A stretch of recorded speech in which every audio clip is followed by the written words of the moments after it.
The executive dining room of Grant Anderson Financial Group glittered with Chicago's skyline as CEO Olivia Grant reached for her wine glass. 30 minutes until the billion-dollar merger would be signed, the deal that would cement her legacy. 3 floors below, night janitor Daniel Reed pushed his mop cart down marble corridors, the squeak of wheels echoing through empty halls. At 42, his weathered hands moved with the steady rhythm of a man who'd found peace in work that others overlooked. The sharp gasp from the dining room cut through the building's quiet hum. Daniel's head snapped up, every parental instinct suddenly alert as he saw Olivia stumbling from her chair, one hand clutching her throat. Her face was flushing bright red, something he'd seen before, something that made his stomach drop with recognition. "Call 911!" someone shouted from inside, but the executive stood frozen while Olivia collapsed to her knees, fighting for breath. Security guards clutched their radios, paralyzed by protocols and liability concerns. Daniel's maintenance keys jangled as he sprinted toward his locker. Inside his jacket pocket, always there since Chloe started middle school, was her spare emergency injector, the backup that had cost him overtime shifts to afford, the medicine he carried everywhere because 10-year-old allergic kids couldn't always carry their own. Through the glass doors, Olivia's lips were turning blue. Daniel stared at the medical device in his hands, then at the powerful woman 30 feet away who was about to die while everyone watched. Using it meant breaking every company rule and risking everything. Not using it meant living with consequences he'd sworn to never face again. The injector felt cold against his palm as he made his choice. She had maybe 2 minutes left. If stories about invisible heroes resonate with you, hit subscribe, because every night shift worker deserves recognition. Now, let's see what Daniel does next. 6 hours earlier, Daniel had been crouched beside his daughter's bed, watching Chloe practice using her EpiPen trainer for the 100th time. The morning sun filtered through their apartment's thin curtains as she pressed the orange tip against her thigh with the serious concentration of a child who understood that mistakes could kill.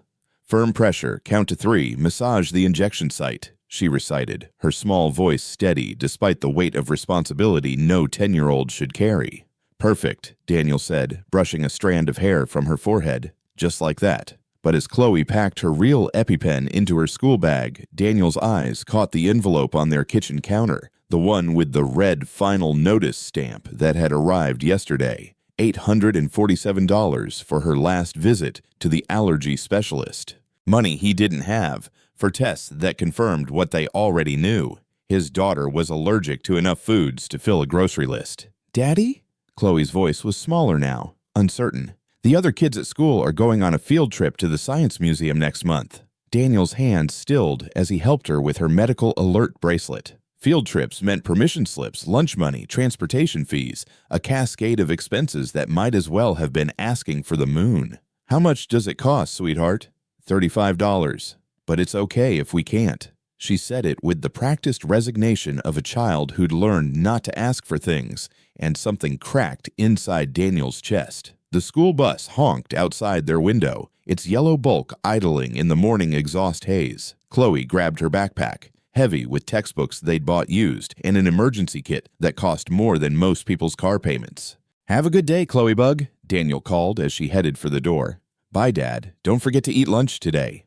The apartment felt hollow after she left, filled only with the hum of their ancient refrigerator and the distant rumble of Chicago traffic. Daniel opened the medical bill again, the numbers swimming before his tired eyes. $847, due in 14 days, with late fees that would spiral into collections calls and credit damage and all the ways poverty punished people for needing health care. His phone buzzed, a text from the building supervisor. "Extra cleaning needed on executive floor tonight. Kitchen deep clean before big dinner tomorrow. Double shift available." Double shift meant 16 hours instead of 8. It meant falling asleep on the bus ride home, missing Chloe's bedtime story, surviving on vending machine coffee, and the kind of exhaustion that settled into your bones. But it also meant an extra $120. Daniel stared at the medical bill, then typed back, "I'll take it." The Grant Anderson building rose 43 floors into Chicago's steel sky, its glass facade reflecting clouds that Daniel never had time to watch. He'd been cleaning these halls for 2 years now, ever since the hospital laid off half their lab technicians during restructuring. a corporate word that meant good people got thrown away when budgets tightened. His supervisor, Mike Torres, met him at the service entrance with a clipboard thick with work orders and the weary expression of a man who'd spent 20 years managing other people's messes. "Kitchen's a disaster after the prep team left," Mike said, handing over the executive floor key card. "Some big merger dinner tomorrow night. They want everything spotless." Daniel nodded, loading his cart with industrial cleaners and the kind of attention to detail that came from understanding what spotless meant to people who could fire you with a phone call. The executive kitchen sprawled across the 38th floor like something from a high-end restaurant, all stainless steel surfaces and commercial-grade equipment that gleamed under fluorescent lights. But as Daniel began his inspection, his trained eye caught details that made him pause. The red cutting board, designated for raw meat, sat stacked beneath boards meant for vegetables, cross-contamination waiting to happen. The hand-washing station's soap dispenser hung empty, and the sanitizer log sheet showed no entries for the past 6 days. Daniel pulled out his small notebook, the same one he'd carried since starting this job, and began documenting timestamps, violations, the kind of careful record-keeping that came from years in clinical labs where precision meant the difference between accurate results and patient harm. 12:47 a.m., red cutting board improperly stored 12:52 a.m., hand sanitizer stations empty 1:03 a.m., allergen protocol checklist blank for 6 consecutive days. As he cleaned, scrubbing surfaces with the methodical care of someone who understood bacteria and contamination at a molecular level, footsteps echoed in the hallway outside. Daniel glanced up to see Marcus Webb, one of the CEO's personal assistants, walking through the kitchen with unusual interest. "Working late tonight," Marcus observed, his expensive suit looking out of place in the industrial space. "Yes, sir. Getting ready for tomorrow's dinner." Marcus nodded, his eyes scanning the kitchen with an intensity that struck Daniel as odd. In 2 years of night shifts, he'd never seen any of the executives pay attention to food preparation areas. "Tell me," Marcus said casually, "do you know anything about the CEO's dietary restrictions?" The question hung in the air like a challenge. Daniel had seen enough corporate politics to know when someone was fishing for information they shouldn't have. "I just clean, sir. I don't handle food service." Marcus smiled, but it didn't reach his eyes. "Of course. Just curious." After Marcus left, Daniel continued his work with growing unease. Something felt wrong about that conversation, about the way Marcus had studied the kitchen layouts, about questions that had nothing to do with cleanliness. He opened his notebook again and added another entry, 2:15 a.m., PA Marcus Webb asking about CEO dietary info. Unusual outside. Chicago slept while Daniel worked through the night, unaware that his careful observations were documenting something far more dangerous than health code violations. The next morning brought another envelope under Daniel's apartment door, this one from the property management company with "Rent Reminder" printed in bold letters across the front. He stared at the paper while coffee dripped through their ancient machine, the bitter aroma mixing with the growing weight in his chest. $1,500 due in 48 hours. The double shift would cover most of it, but not the late fees from last month when Chloe's emergency room visit had eaten their rent money. "Dad," Chloe appeared in the kitchen doorway, already dressed for school, but moving with the careful deliberation of someone managing a chronic condition. "Did you remember to refill the EpiPen prescription?" Daniel's stomach tightened. The pharmacy had called yesterday. Insurance would only cover 1 set per month, and they'd already used their allotment when Chloe's previous injector expired early. The replacement would cost $230 out of pocket. "Working on it, sweetheart," he said, forcing his voice to stay steady. Chloe nodded, but her 10-year-old eyes held the kind of worry that belonged on an adult's face. She'd learned to read the tension in his shoulders, the way his hands moved differently when money was tight. "The Science Museum trip permission slip is due Friday," she said quietly. "But if we can't afford it, don't worry about that right now." Daniel knelt down to check her medical alert bracelet, the metal warm from her skin.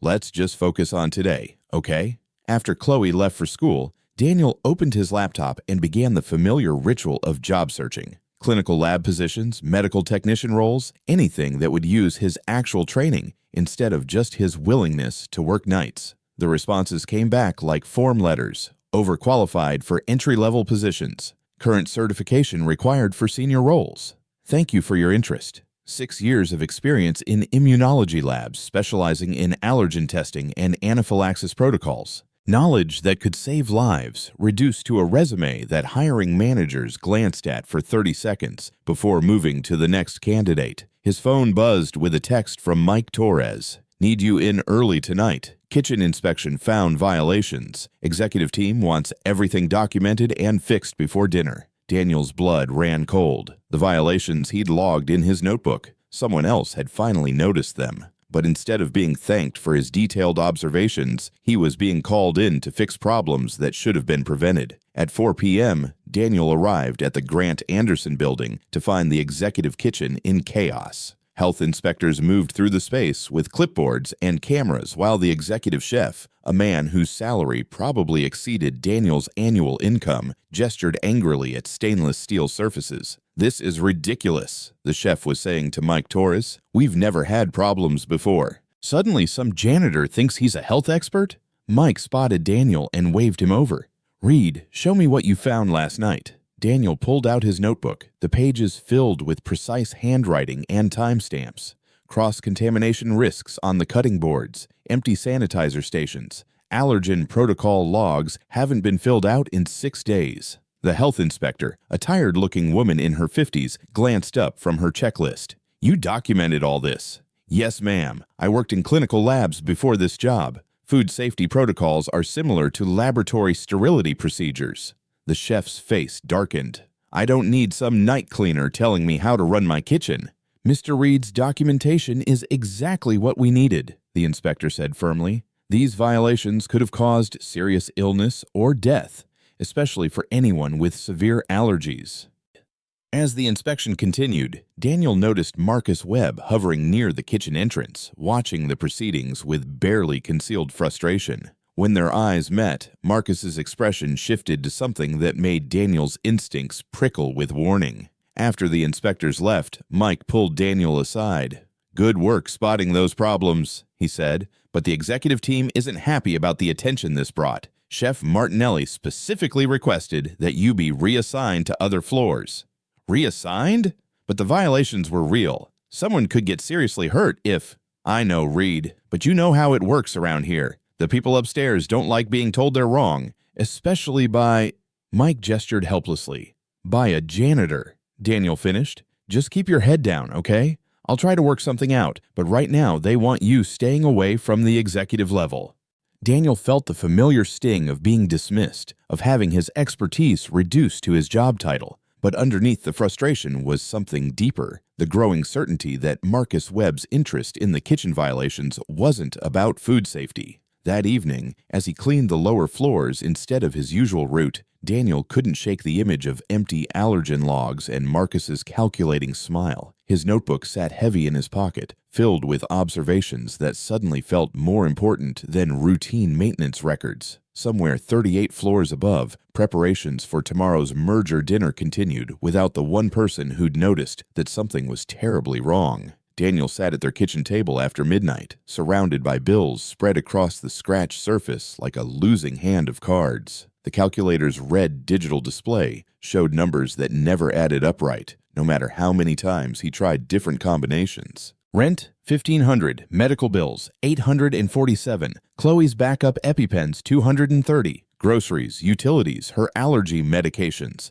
The math was simple and brutal. He was $300 short, even with the double shift. In the corner, their ancient refrigerator hummed and wheezed, adding its own commentary to his calculations. The light above their table flickered occasionally, another repair they couldn't afford. "Dad?" Chloe's voice came soft from the hallway. "I can't sleep." Daniel quickly swept the bills into a pile, but not before Chloe caught sight of the red "Final Notice" stamps. Her small face crumpled with the kind of understanding that children shouldn't possess. "Is it because of me? Because of my medicines?" "No, sweetheart." Daniel pulled her onto his lap, her warm weight settling against his chest. "None of this is your fault. We're just going through a tough patch. Maybe I don't need the backup EpiPen at home. The school nurse has one and—" "Chloe, no." The sharpness in his voice made her flinch, and he immediately softened his tone. "You carry your medicine everywhere. That's not negotiable." But even as he said it, Daniel's eyes drifted to the pharmacy receipt on the table. $230 for a device that might save her life. Money they didn't have for medicine she hopefully wouldn't need. The science museum trip? Chloe's voice was barely a whisper. What about it? I told Mrs. Patterson I probably can't go. She said maybe there's a scholarship fund, but I said we're fine. Pride and shame warred in her young voice. We are fine, right, Dad? Daniel closed his eyes, feeling the weight of every choice that had led them here. His wife's medical bills from her final hospital stay, the job loss when the hospital downsized, the slow slide from middle-class stability to paycheck survival. We're going to figure it out, he said, though he had no idea how. The next morning brought a call from the pharmacy. Chloe's EpiPen prescription was ready for pickup. $230, cash only, since their insurance had reached its monthly limit. Can we break it into payments? Daniel asked, already knowing the answer. I'm sorry, sir. It's a specialty medication. Full payment required at pickup. Daniel stared at his bank balance on his phone screen. $43.18. The double shift payment wouldn't hit his account until Friday, 3 days after Chloe's current EpiPen expired. At Chloe's school pickup, he found himself studying the other parents. Soccer moms in SUVs that cost more than he made in 2 years. Fathers in business suits checking phones that probably cost more than their rent. Normal families with normal problems, not the constant calculation of survival. Mr. Reed, Mrs. Patterson, Chloe's teacher, approached with a gentle smile. Could I speak with you for a moment? They walked a few steps away from the pickup line, and Daniel felt the familiar anxiety of parent-teacher conferences and concerns about his daughter's future. Chloe is an exceptional student, Mrs. Patterson said, especially in science. Her understanding of biological systems is remarkable for her age. She's always been curious about how things work. I imagine having to understand her medical condition has contributed to that interest. Mrs. Patterson's eyes were kind but perceptive. About the museum trip. I know she declined to participate, but the district has funds available for families who need assistance. There's no shame in accepting help. Daniel felt heat rise in his cheeks. Even Chloe's teacher could see their financial struggles, could read the careful way his daughter had learned to want nothing. We're managing fine, he said automatically, of course. But the offer stands. Chloe has so much potential and experiences like these. I said we're fine. Mrs. Patterson nodded, but her expression held the same gentle persistence that good teachers learned. She mentioned wanting to study medicine someday, to help other kids with allergies. After they got home, Daniel sat in his car outside their apartment building, engine off to save gas, and called the cemetery where his wife was buried. I need to visit Sarah's grave tomorrow evening, he told the administrative office. What are your evening hours? We close at sunset, sir, about 7:30 this time of year. He'd been planning to visit on her birthday next month, when he could afford flowers. But the weight of their situation, of Chloe's quiet sacrifice and his own inability to provide, felt too heavy to carry alone. That night, as Chloe worked on homework at the kitchen table, Daniel opened his laptop and began typing a carefully worded email to Mike Torres. Mike, requesting permission to work executive level tomorrow night despite reassignment. I know there were complaints, but I have specific expertise in medical safety protocols that could be valuable during the merger dinner.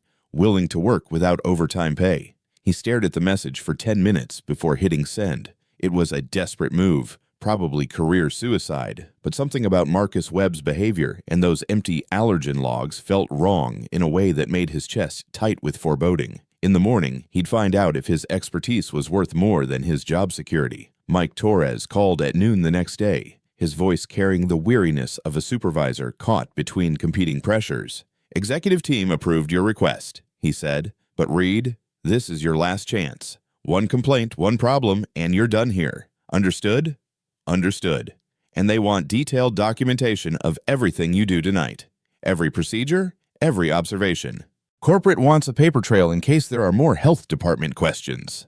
Daniel felt a grim satisfaction at the request. Documentation was exactly what he'd been doing for 2 years, building a careful record that nobody had bothered to read until inspectors forced their attention.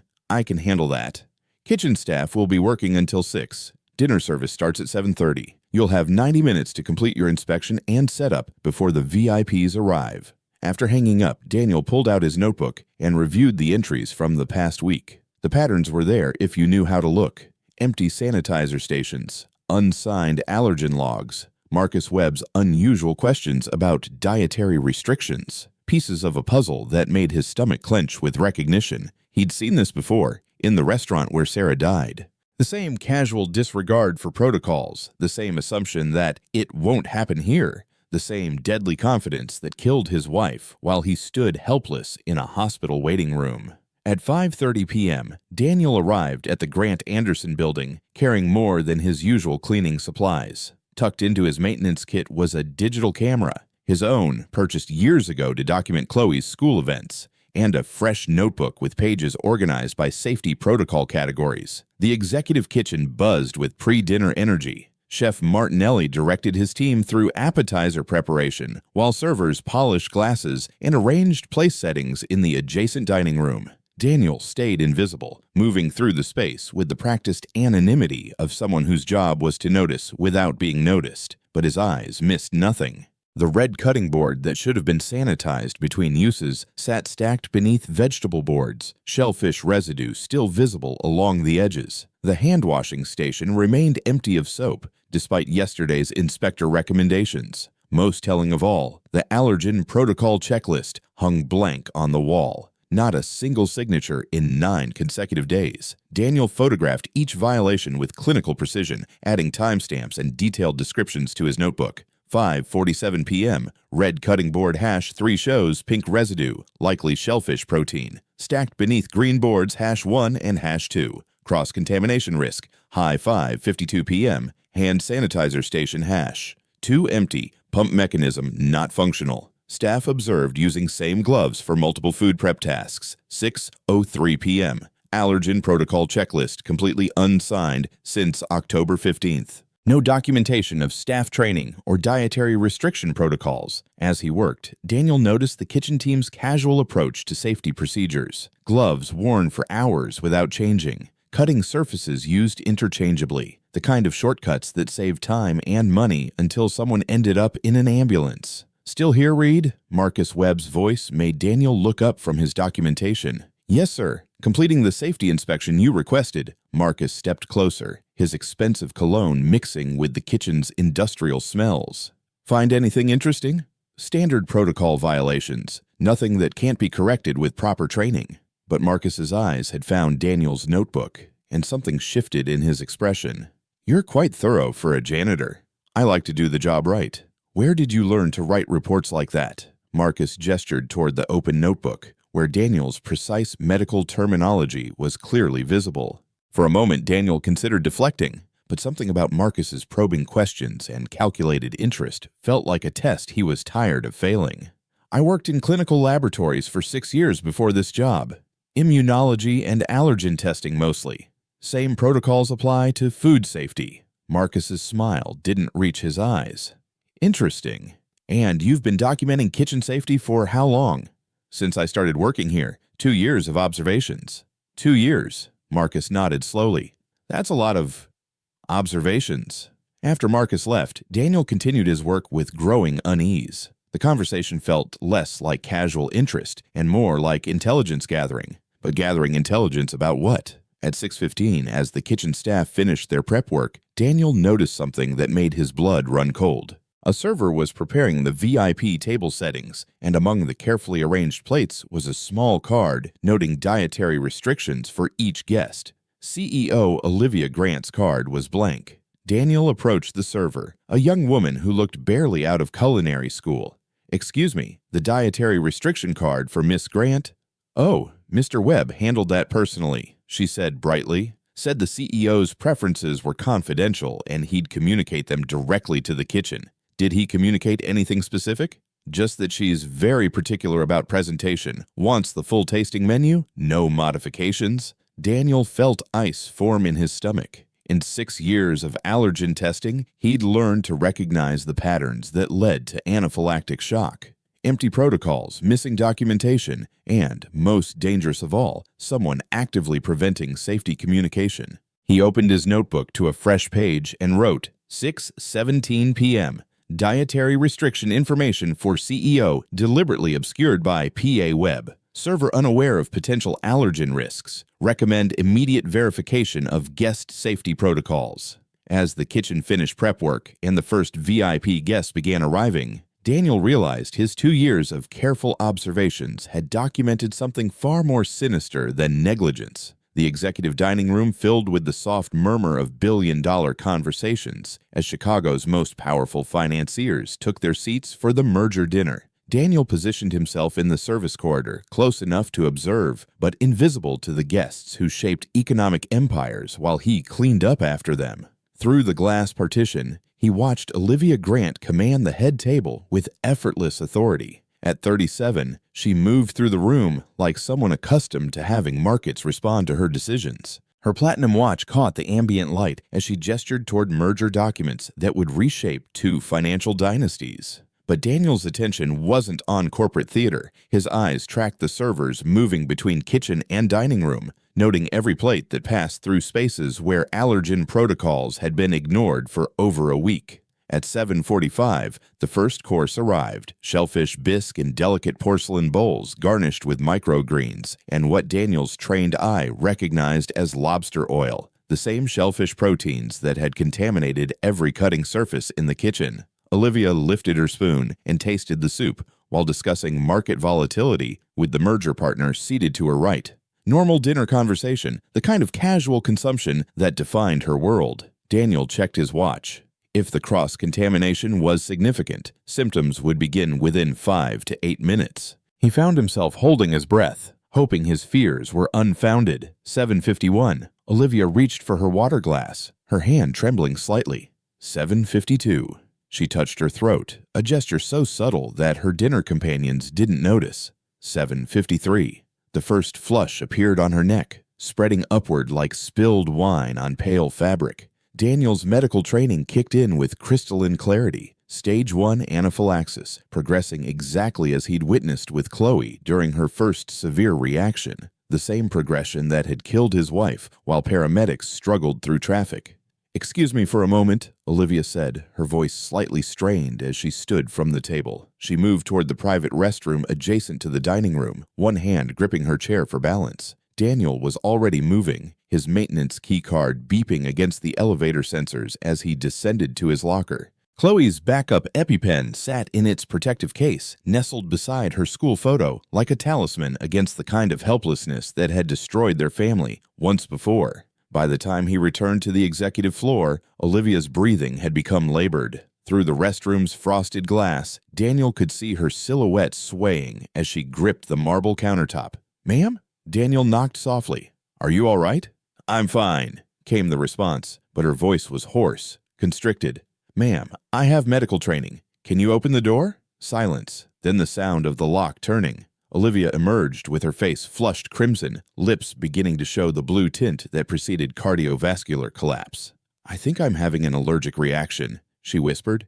"Yes, ma'am. Stage 2 anaphylaxis. Where's your EpiPen?" "My office, 3 floors up." Each word came with visible effort. Daniel looked at his watch. 90 seconds, maybe less, before her airway closed completely. 3 floors might as well have been 3 miles. "Ma'am, I have an epinephrine injector. I need your permission to administer it." Olivia's eyes widened with the clarity that comes just before shock. "You're the janitor." "I'm also a former clinical lab technician who specializes in allergen protocols. And right now, I'm the person who can save your life." The sound of approaching voices echoed from the dining room, her dinner guests beginning to notice her absence, security guards radioing about a potential medical situation. "Do it," Olivia whispered. Daniel removed the EpiPen from its case, his movements precise despite the adrenaline flooding his system. "This is going into your outer thigh. You'll feel a sharp pain, then your heart rate will increase rapidly. That's normal." He pressed the orange tip against her leg, through her dress, and triggered the injection. The spring-loaded needle delivered its dose of synthetic adrenaline while Daniel counted under his breath. 1 Mississippi, 2 Mississippi, 3 Mississippi. The effect was immediate. Olivia's breathing eased as her bronchial passages reopened, the blue tint fading from her lips as circulation returned. Her hand found Daniel's arm, gripping with the desperate strength of someone who had just stepped back from the edge. "Better?" Daniel asked. "Better.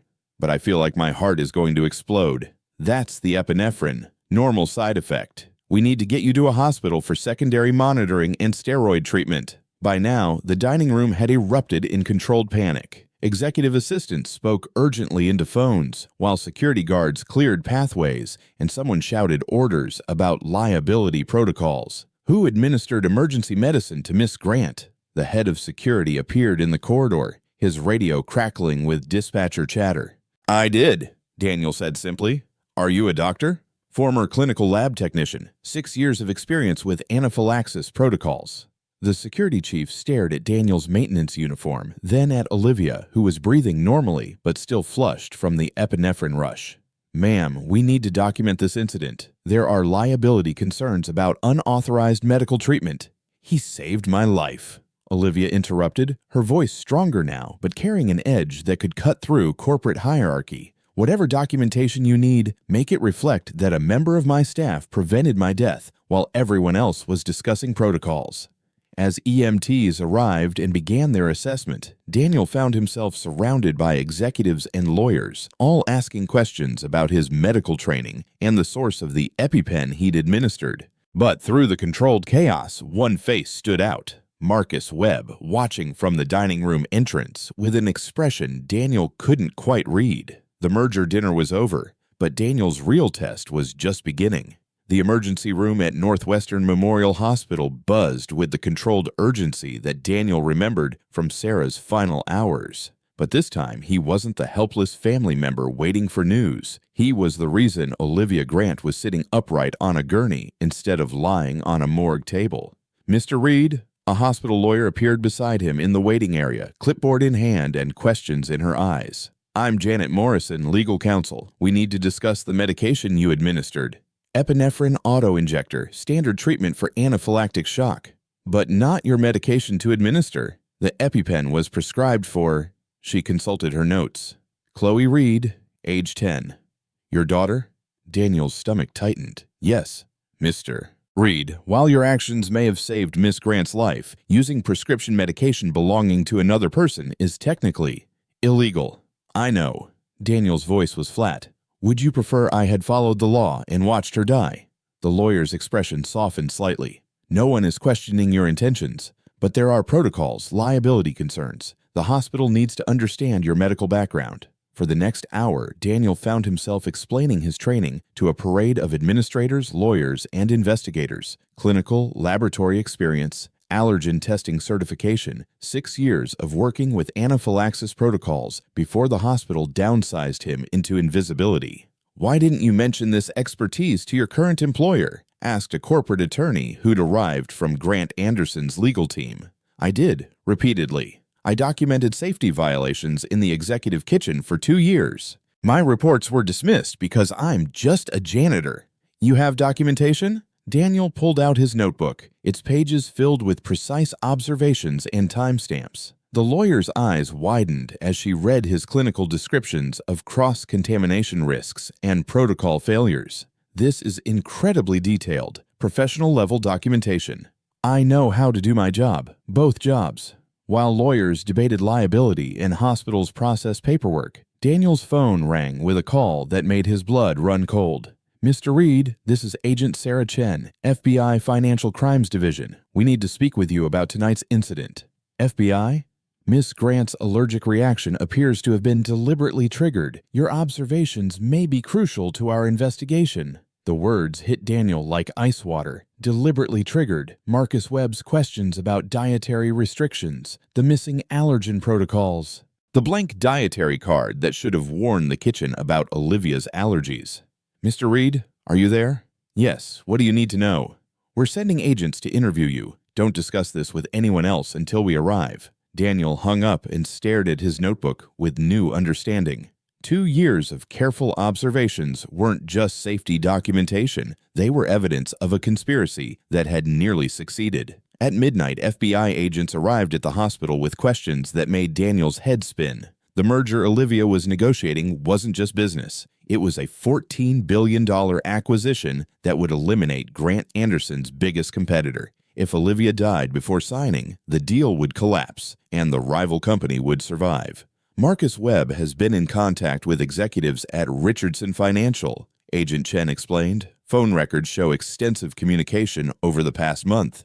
If Miss Grant had died tonight, Webb stood to receive a substantial payment for preventing the merger. Corporate assassination, Daniel said quietly. Attempted, thanks to your intervention and documentation. Agent Chen opened Daniel's notebook, pointing to specific entries. This timeline shows deliberate sabotage of safety protocols. The empty sanitizer stations, missing allergen logs. Webb was systematically creating conditions for cross-contamination. And when that wasn't enough, he made sure the kitchen staff didn't know about Miss Grant's shellfish allergy. Exactly. Your notebook provides the evidence chain we need to prove premeditation.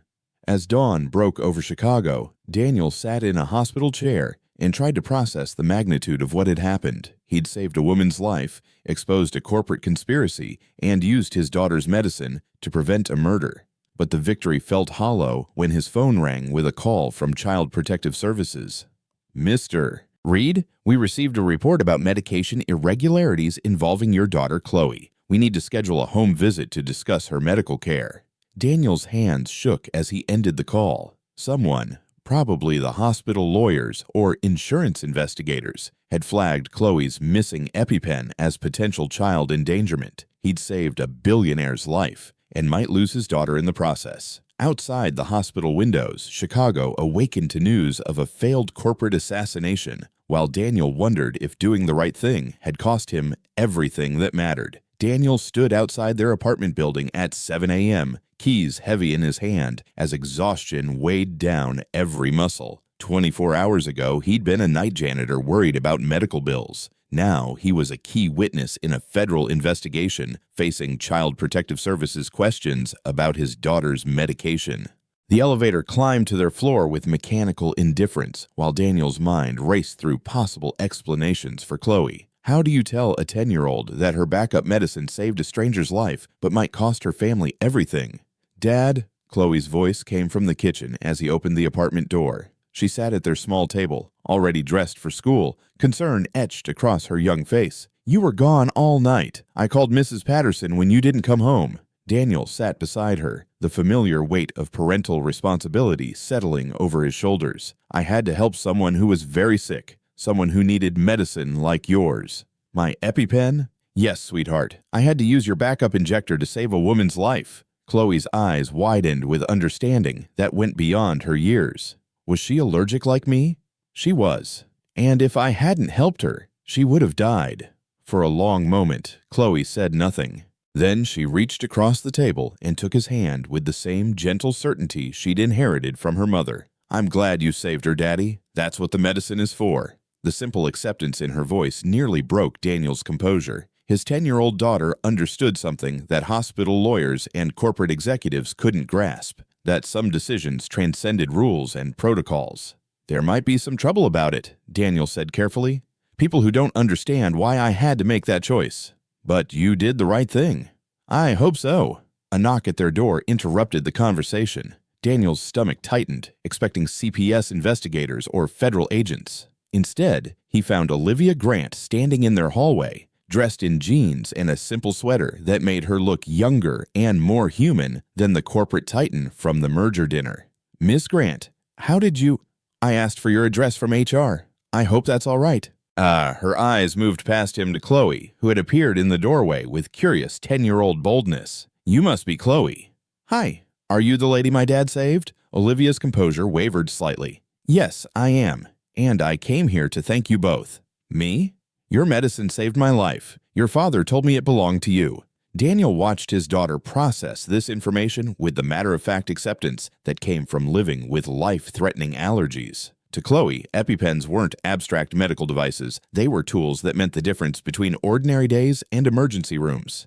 Did it hurt when he gave you the shot? Chloe asked. For a second, but not as much as not being able to breathe. Olivia turned to Daniel, her expression carrying weight that went beyond gratitude. I spent the night thinking about how to thank you properly, and I realized that words aren't enough for what you did. She handed him an envelope. Inside was a check that made Daniel's vision blur, enough to cover 6 months of rent, Chloe's medical expenses, and the backup EpiPens they'd need to replace. This isn't charity, Olivia said quickly, reading his expression. It's recognition. For 2 years, you've been doing a job that required expertise no one acknowledged. I want to offer you a position that matches your actual qualifications. Ma'am, Director of Safety and Compliance for Grant Anderson Financial Group. Salary commensurate with your clinical background and the value you bring to protecting our people. Daniel stared at the job offer, feeling the ground shift beneath his feet. Director, a title that matched his training, his observations, his ability to see patterns that others missed. The FBI investigation will take months to resolve, Olivia continued. Marcus Webb and his co-conspirators will face federal charges for conspiracy and attempted murder. Your documentation was instrumental in building the case. What about Child Protective Services? They're investigating? No, they're not. Olivia's voice carried the authority of someone accustomed to solving problems with phone calls and influence. I spoke with the hospital legal team this morning. Your quick thinking and proper medical training saved a life using appropriate protocols. There's no child endangerment issue. How did you? I'm very good at making problems disappear when they threaten good people. Chloe looked between the adults, processing conversations about futures and opportunities that had seemed impossible yesterday morning. Does this mean I can go on the field trip? She asked. Daniel laughed, the first genuine laughter he'd felt in months. Yes, sweetheart, you can go on the field trip. And you don't have to work nights anymore? No more night shifts. Chloe nodded with the solemn satisfaction of someone whose world had just shifted from precarious to stable. Good. Mrs. Patterson says I should study medicine when I grow up, to help kids like me.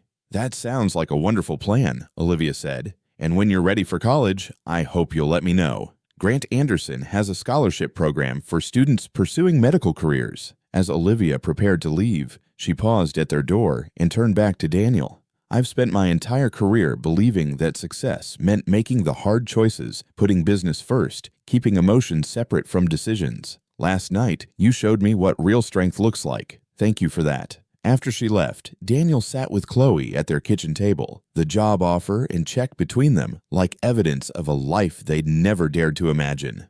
Dad? Yes?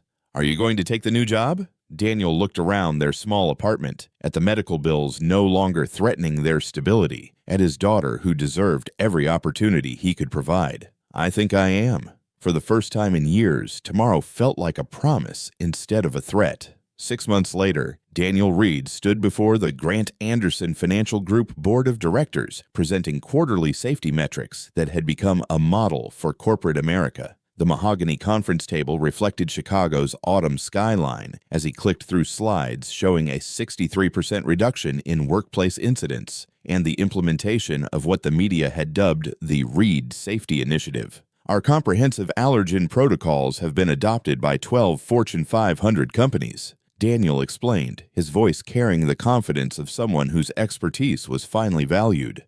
We've prevented 14 potential anaphylactic incidents and identified 37 cases of improper medication storage across the corporate sector. Board members nodded approvingly at statistics that represented lives saved and lawsuits prevented. But for Daniel, the numbers meant something deeper. They were proof that invisible people could change systems when someone finally listened. Excellent work, Director Reed, said the board chairman. Your department's success has exceeded our most optimistic projections. After the meeting, Daniel walked through the executive floors where he'd once pushed a mop cart. Employees who had never noticed him as a janitor now greeted him by name, seeking his input on safety protocols and risk assessment. The transformation felt surreal. Same building, same hallways, but he moved through them as someone whose observations mattered. His office overlooked Michigan Avenue, with windows that actually opened and a desk large enough to spread out the detailed reports that had once been dismissed as janitor paranoia. On the wall hung his clinical laboratory certifications alongside a framed photo of Chloe at the Science Museum, the field trip that had started this journey toward recognition. At 5:30 p.m., Daniel left the office at a reasonable hour for the first time in years. No more double shifts, no more choosing between rent and medicine, no more watching his daughter pretend she didn't want things they couldn't afford. Their new apartment in Lincoln Park had 2 bedrooms, reliable heat, and a kitchen where Chloe could spread out her increasingly complex science projects. Daniel found her there now, surrounded by textbooks and medical journals, working on a presentation about anaphylaxis prevention for her 7th grade biology class. "How was the board meeting?" she asked, looking up from diagrams of immune system responses.